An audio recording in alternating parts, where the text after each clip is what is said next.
ॐ भास्कराय विद्महे महाद्युतिकराय धीमहि तन्नो आदित्यः प्रचोदयात्।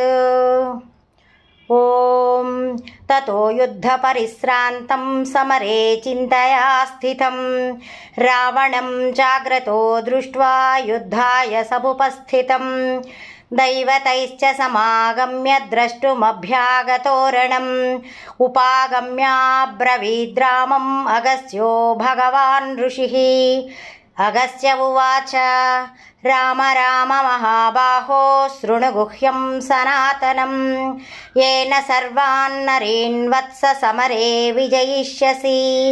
आदित्यहृदयं पुण्यं सर्वशत्रुविनाशनं जयावहं जपेन्नित्यम् अक्षयं परमं शिवं सर्वमङ्गलमाङ्गल्यं सर्वपापप्रणाशनं चिन्ताशोकप्रशमनम् आयुर्वर्धनमुत्तमं रश्मिमन्तं समुद्यन्तं देवासुरनमस्कृतं पूजयस्व विवस्वन्तं भास्करं भुवनेश्वरीं सर्वदेवात्मको हेष तेजस्वीरश्विभावनः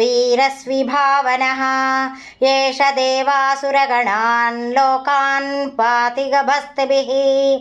एष ब्रह्मा च विष्णुश्च शिवस्कन्दः प्रजापतिः महेन्द्रो धनदः कालो यमः सोमो ह्यपाम्पतिः।